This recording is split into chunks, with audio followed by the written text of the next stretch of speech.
Ayan, good evening sa inyo lahat mga idol, mga kalakay. Lalong-lalo na sa aking mga kaibigan. Ito na naman, sila kay vlog nagpaparamdam sa inyo. Lalong-lalo na sa aking mga followers, subscribers.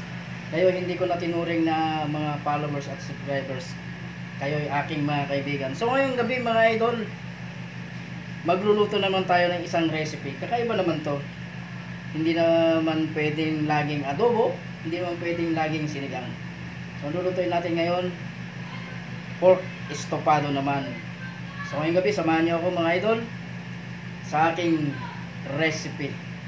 Tara, umpisa natin magluto. Umpisa na natin magluto guys. Meron na ako ditong mainit na kawali. Alaglagan ko lang yan ng mantika. Ano natin gagawin? Ipa-fried natin itong saging na saba. Bali rin mga piraso nga pala yan mga idol. Iniwan ko ng paganyan para naman iba yung design. Yan, 5 pirasong saba yan. Ipa-fried muna natin yan mga idol. Bali babalik rin lang natin. Magme-mekos-mekos muna tayo. Para ibang recipe naman yung gagawin natin sa karne ng baboy. Hindi lang adobo, hindi lang sinigang. Iba naman ngayon. So i-set aside muna natin yung ating saging na saba. So isunod natin i-fry yung ating pork. Ipa-fry na natin yung ating pork mga idol. Nagbukas naman tayo ng kamay, kaya malinis yung ating kamay. Kinakamay na lang natin yan. Gamit pa rin natin yung ating kawali.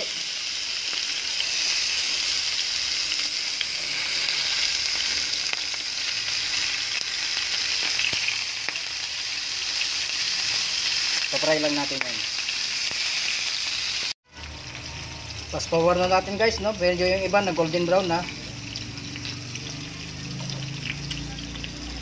Kasi hindi pantay yung kanyang kakaluto. So kailangan natin baliktarin yung iba. Ayan.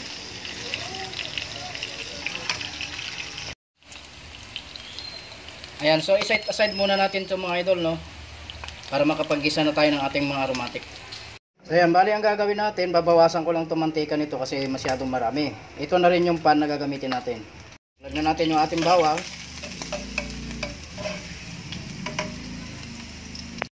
At next natin yung ating sibuyas.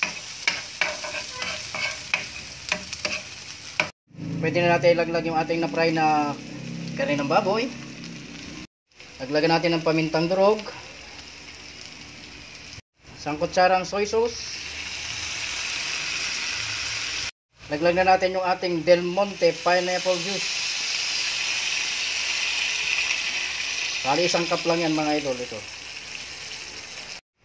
Isang kutsarang brown sugar.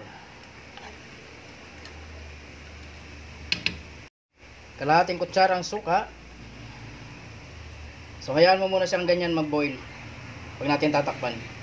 Lagyan din natin yan ng 3 pirasong bay leaves. Laurel. At yung ating pork cubes.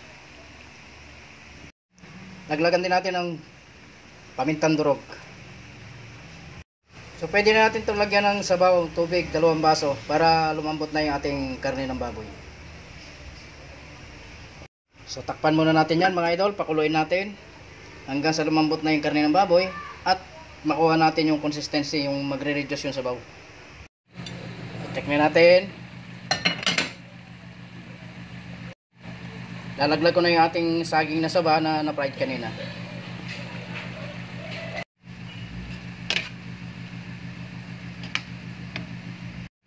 Lalaglagan ko na siling labuyo. At siyempre mekos-mekos lang natin yan.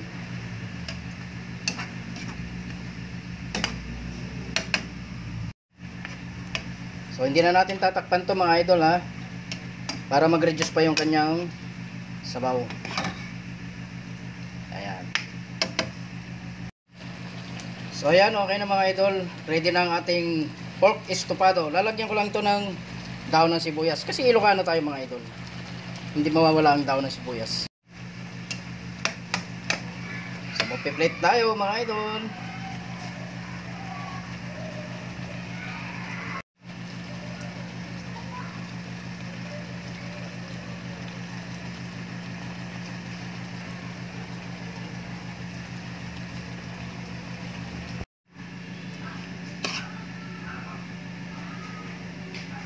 ating pork estopado.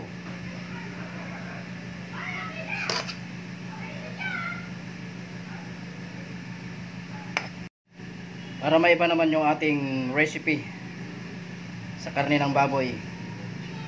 Ayan. So ito na guys ang ating recipe for tonight. Yung pork estopado. Para maiba naman yung luto natin sa karne ng baboy. Hindi puro adobo, puro sinigang. So paano yan mga idol? Kain na tayo. Maraming salamat sa mga sumusuporta sa aking video. Mag-comment po kayo sa aking comment section para ma-shoutout natin yung ating mga idol. Mabuhay po tayong lahat. Bye-bye! Ayan mga idol, mga kalakay, ang ating recipe ngayong gabi yung pork estopado. Maraming salamat sa mga sumusuporta sa aking video. Huwag po sana kayong magsasawa mga idol dahil marami pa tayong pagsasamahan. Mag-comment po kayo sa aking comment section para naman ma-shoutout natin kung hanggang saan makakarating ang ating video. Tuloy-tuloy lang po ang suporta nyo guys. Maraming salamat! Bye bye.